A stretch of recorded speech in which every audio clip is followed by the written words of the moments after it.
Oh, that doesn't even feel real, man. Just until you drive it. Oh. It's so ridiculous. I love everything about it.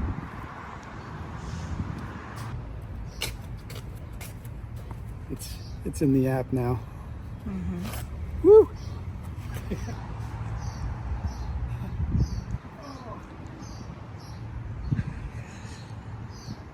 Oh my God. I've never gotten into a car that feels like a solid piece of metal before. Mm-hmm. No, like it doesn't move. That's incredible. Holy crap, the options on here are so much different. All right. We just picked up our Cybertruck all-wheel drive. This thing is absolutely ridiculous. It's huge. We're just sitting in the parking lot at the Tesla store here, Rockville Pike. Literally haven't moved it yet. I'm kind of nervous to do so, but first, I guess we'll just say, like, what do you think about it? It's something. It's really something. It's like, unique, 100% unique. I've never had an experience like this. The vehicle is just mind-blowing. It's just next level. Yeah, yeah. They pulled it around the corner, and I was like shaking. I was so freaking excited. Like a child. It was so cute. I almost cried. It was just so exciting. Yeah. Being in this thing and realizing that this is mine is like a surreal dream. It almost feels better not to have seen another one in person, like being able to sit in somebody else's. Yeah. Because the experience of like Christmas. The first time experience. Yeah. It's like Christmas. Yeah. Yeah. So. Yeah, let's get this thing on the road and let's do it. Try her out. So, as you can see, I am driving a Cybertruck, my Cybertruck, and I've had it for coming up on about a week now, and it is equal parts insanity and awesome and over the top. Everything about it is absolutely ridiculous. There's really no way, and I've said this to a few people, and they agree with me when they finally get to see it. There's really no way to properly describe this vehicle without you just seeing it, without you seeing it in person. You really can't understand the scale of it. It's not quite as big as some people think it is. It's bigger than other people think it is. It's not as ugly as some people think it is. It's uglier than other people think it is. They thought it was, rather. It is, without a doubt, the single most unique vehicle on the road. Literally everybody who's passing me right now is staring at the car. They're unable to keep their eyes off of it. They're barely paying attention to what they're actually doing. It actually is kind of a danger. I've had people literally pull up next to me and stop in the lane, even when they had the right of way, to take pictures of it. I've had people take selfies out the back of their window as they were driving in front of me.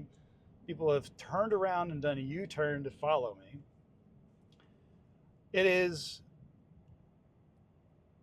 extremely attention-getting. Nobody can ignore this thing.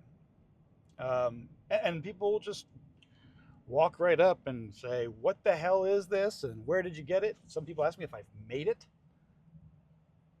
They're always surprised. If they don't know what it is already, they're always surprised to hear that it's a Tesla. I think that's the funniest thing, is that they say, oh my God, it's a Tesla?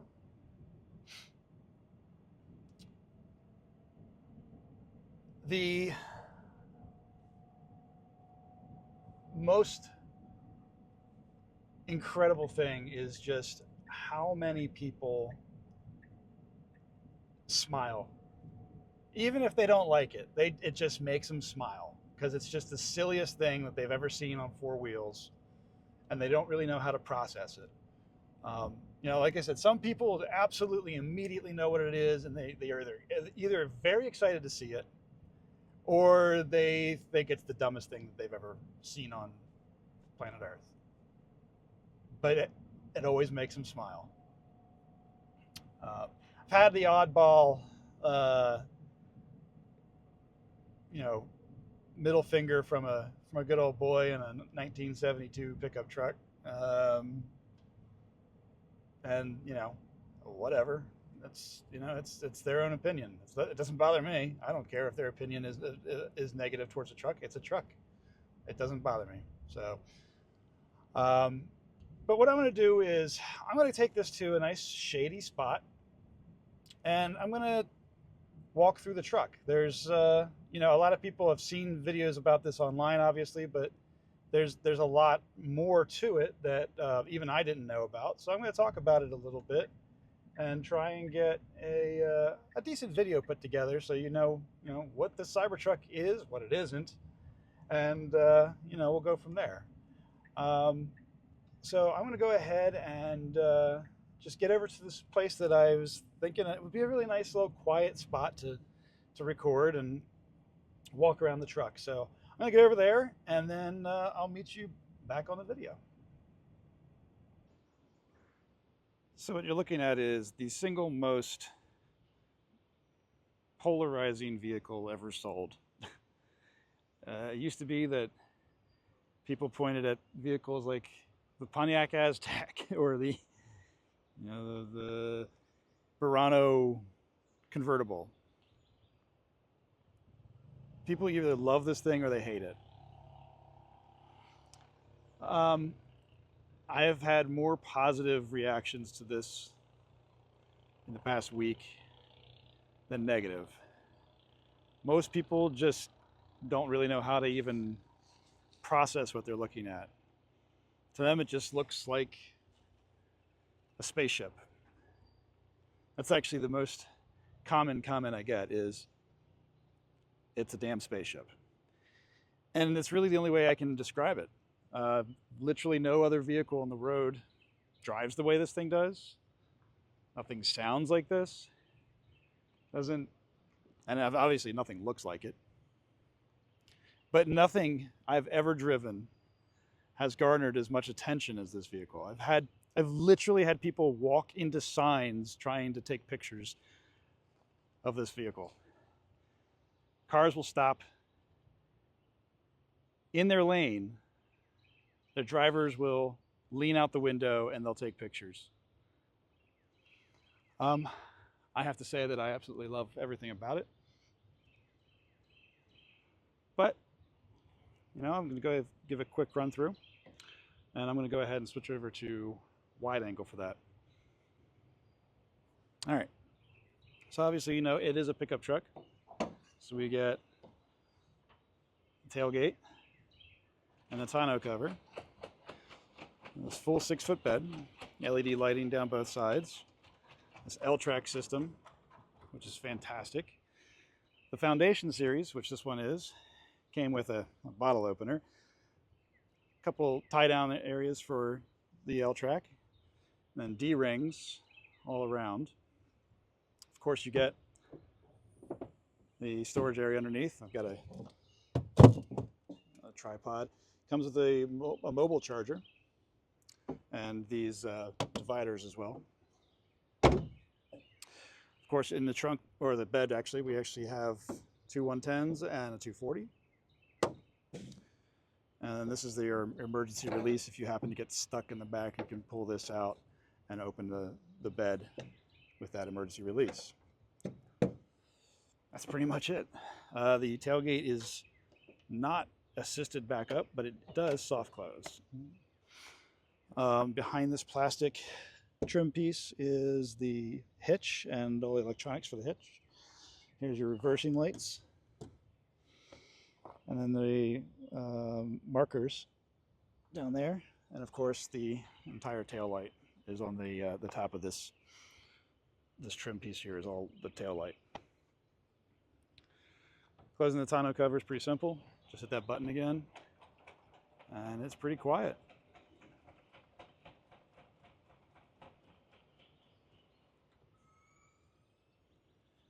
come around the sides here. Obviously, immense amount of steel. It's just absolutely massive. It's currently sitting in its high mode. All right, so we'll go in the back door real quick. And these doors in the back actually open all the way up. So you have a nice wide angle to get in. Now you can see that we can flip the seats up and you get a nice amount of storage down here. It's really easy to do that. You just pull this lever, English, and you get the seats that fold up.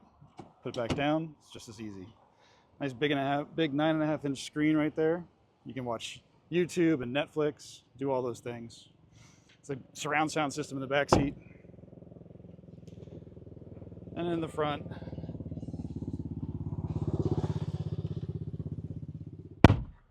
nice big thud. In the front, it is a Tesla through and through. You know, very, very minimal interior. No buttons, just a nice big screen. And of course, now we have the Squircle or the Squoval or whatever you want to call it, where it is not a traditional steering wheel. It is more square, more rectangular. I'm going to go ahead and turn on my other camera at the same time so you can see what I'm doing. So you can see I've got my phone and I'm just walking around with it. The entire interface is very, very similar to what the Model Y and Model 3 are getting right now. So if you have an AMD Ryzen Model 3 or Model Y, you're going to get this interface. So you have a full 3D model of the vehicle, and there's different things around the vehicle that you can touch on. So I can change the ride height right here.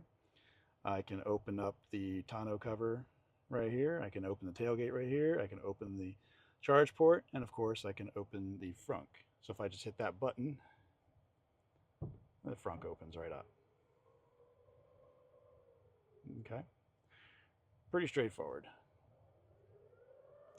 The interface itself is very, very, very similar to all other Teslas, other than the fact that the graphics are a little bit different.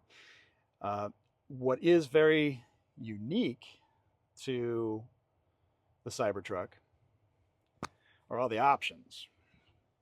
Now you get ride height, tonneau cover, the glove box, which I'm going to have to enter my PIN, opens up as a drawer. So it's a drawer, not a flop down. So if I close that, that's pretty cool. And then now with new versions of software, you car wash mode right on the front. But then we have a lot more interesting things that the Cybertruck gets that nobody else does, like engage rear locking differential or slippery surface mode, off-road mode, which kind of exists on a Y, goes into far more capable things than you could ever do with a Model Y. Here's this new trail assist mode. It's like cruise control, but for off-roading. It doesn't turn off when you tap the brakes. So if you set it for 4 miles an hour and you're on a trail, you can concentrate on the steering and still use the brakes and it will still maintain 4 miles an hour. You can decelerate, faster on Baja mode. So you come off of the acceleration and it will immediately start braking harder. But then the biggest difference is the new off-road app, which changes everything. So you immediately get this view of your front and rear motor temps, your locking differential status. Right now they're not locked. I'm not going to lock them because I'm not anywhere near an off-road area. You get to see all of your tire pressures, the battery temperature. You can choose Overland or Baja mode. Baja mode allows you to change your handling balance, stability control to either standard, rear, or minimum. And we can turn our locking differentials on here. And you can choose what type of terrain you're on, smooth, rugged, and then even clearance. So right now I'm in 10 inches of ground clearance. If I go into rugged, it's going to increase my ground clearance to 12.2. If I go into clearance mode,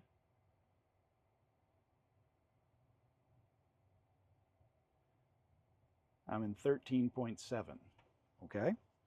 I can disengage rear steering or go into wade mode, which actually pressurizes the battery and raises the ride height. It allows you to wade through 2 foot 7 inches of water, but I'm not going to activate it because it does take amount of time, and I don't want to go through all of that right now. Back to overland mode. So we're in 13.7. If I go into extract mode, it actually tells me to only use when necessary, air pressure recovery time required before re-engaging. This will increase the ride height even further to over 14 inches. So I'm going to leave it at 13.7 for now. Pitch and roll, compass, all of this information right in front of you, and you can really kind of customize what you're doing off-road. And of course, you get your cameras right up front and center.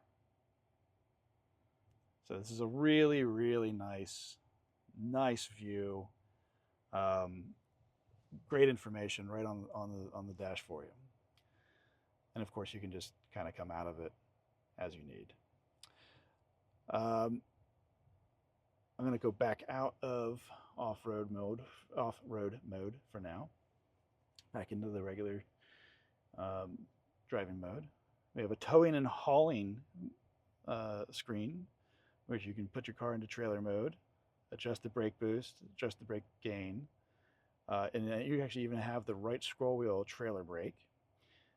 Adaptive regenerative braking improves more stopping power based on the estimated weight of the trailer. And then a trailer alarm. So if you hook up a trailer with electronics and somebody tries to disconnect it, the alarm of the vehicle will go off and you get a notification on your app. Other things that are unique to the Cybertruck is the outlets and mods page. There are 2 pre-wired available accessory locations, one in the front and one on the roof. It's actually right above where my hand is right here. This will allow you to attach a light bar.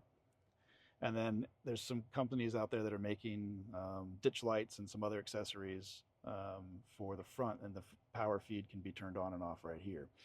This button here controls the outlets on the inside of the vehicle. There's one inside of this, and there's one behind here. And then there's the 2 outlets inside the bed itself. You can turn those outlets on and off right here. You're actually able to have them turned on when you get in the vehicle, or you can keep them on for 12 hours. Now, Cyber Tent mode actually allows you to turn on these outlets and level the truck so the bed is level for your tent. And then other Cybertruck specific things. There's really not many other things that aren't going to be showing up in other vehicles. There's a handful of small features, but nothing that's going to be, a game changer from vehicle to vehicle. I think, the Cybertruck logo when you first get the screen to turn on, things like that. It's very small stuff. The other, fun little nods to the Cybertruck in this interface is like nothing is round. You have all these, angled things for all of the selections. There's no, round interface things. All the cameras are hexagons, and they really went out of their way to make sure that the interface was unique to the Cybertruck. And it feels very, very different from the other vehicles. And of course, what would it be if I didn't use the Easter egg? Oh my God. Oh man, it didn't go through. I have to do it. So the Cybertruck on the inside, the technology is fantastic. If you have other Teslas or if you've driven other Teslas, it's very, very similar, especially with the new updates for the 3s and the Ys. We have an Intel-based 3 and an Intel-based Y, so we don't get this update in our car. We may not get it. I'm not sure yet. And of course, the other, thing that's hanging over the team right now is there's no autopilot yet, right? So we do have traffic-aware cruise control. That's fantastic, but no FSD, no lane keep assist, nothing. So going from both of our other Teslas have FSD to this vehicle, it's definitely taking a lot more effort to drive, which is fine. I need to get used to driving such a big vehicle, but I do miss the FSD. I do miss having the ability to just put the car in drive and pay attention to what's happening around the world. So a couple accessories that you might see. I just touched this is the MagBak MagSafe charger. So the wire routes behind the screen down right here. You can barely see it through the trim and plugs in back behind here in the back seat. It's fantastic. The truck has wireless chargers right here. So here's another phone, and it will charge these, but that phone is incredibly warm right now. So it does a better job of warming your phone than charging it. So I rarely ever use this for charging. Steering wheel, like I said, the Squircle or Squoval, depends on what you want to call it. I thought it would take me a lot longer to get used to having my turn signals here, and it's second nature now. This, for the headlights, is a little bit weirder. That one, it takes a lot more effort to do the headlights. This button here, I have it set right now to bring up the ride height when I long press on it. So I can adjust my ride height right here. I just scroll through whatever I want. And somebody just driving by. And then on the right side, you have this button turns on autopilot. This is your ridiculous windshield wiper. And then voice control.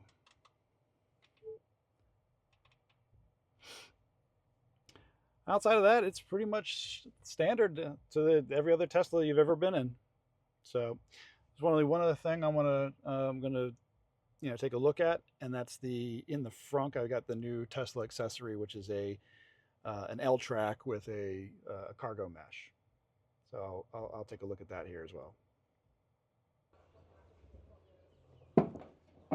So like I was saying, this is a new Tesla accessory.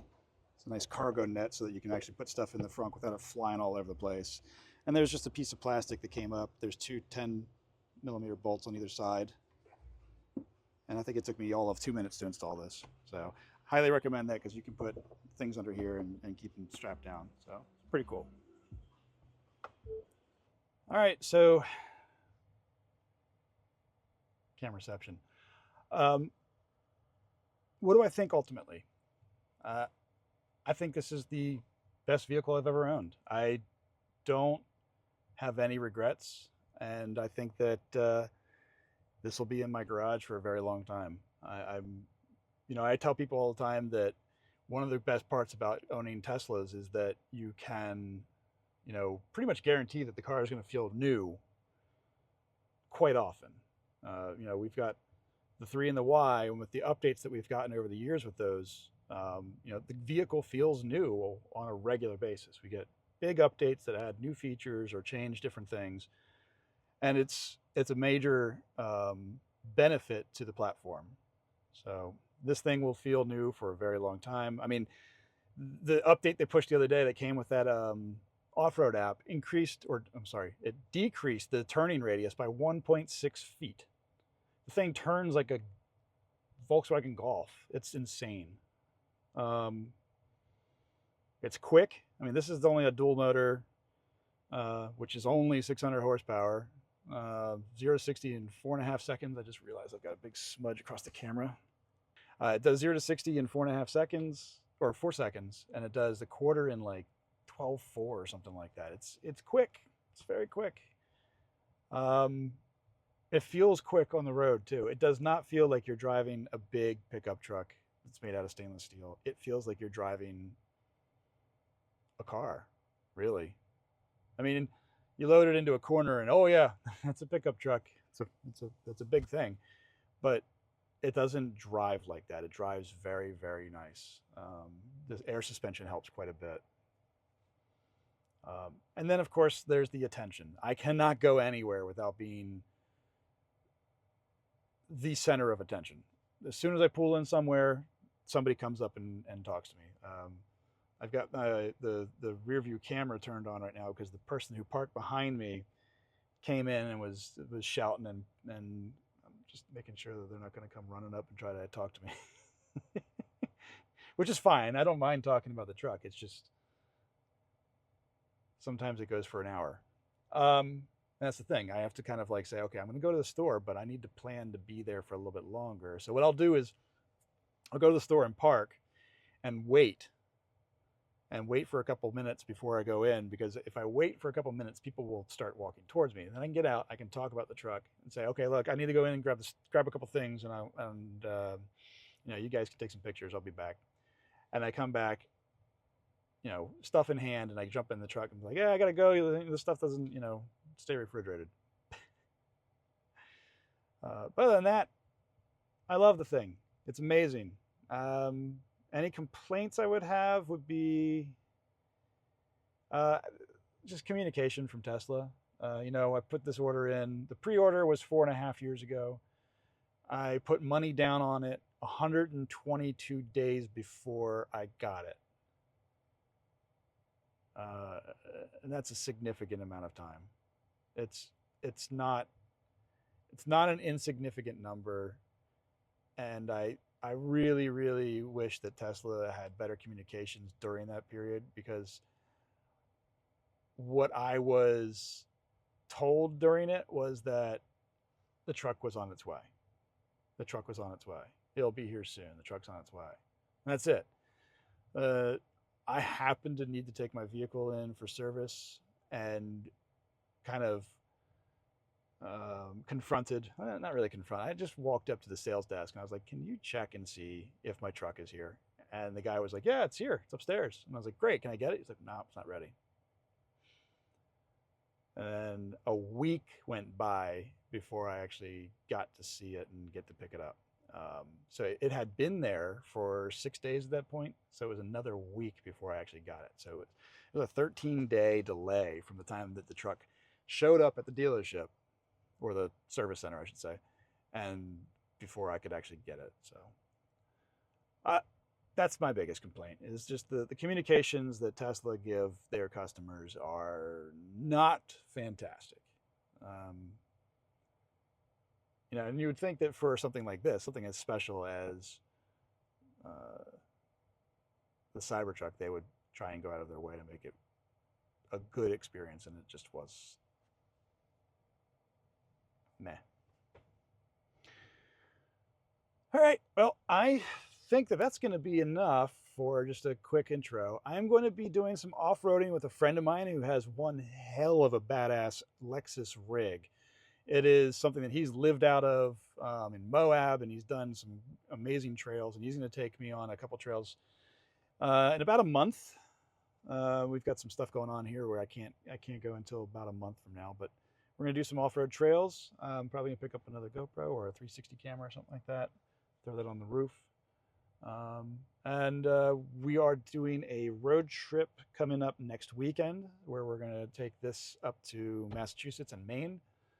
And then I'll be taking it out to central Pennsylvania.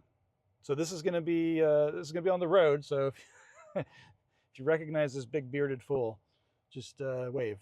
So, alrighty. Well, I will. I'm going to go home and edit this up, and then put something on the channel.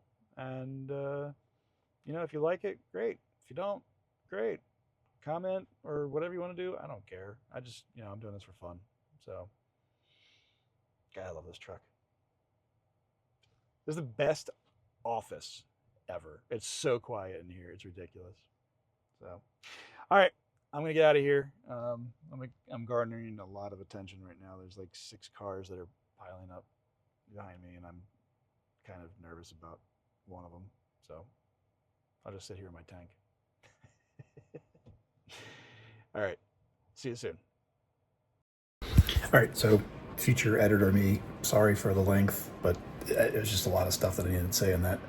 Also, that last little comment I said about an awesome office, I've actually spent 2 days and about 2 hours each day literally just sitting in the back seat of my truck working on my laptop, and it is so nice because it's basically silent inside and you can't hear the outside world and you have the perfect temperature. It's fantastic.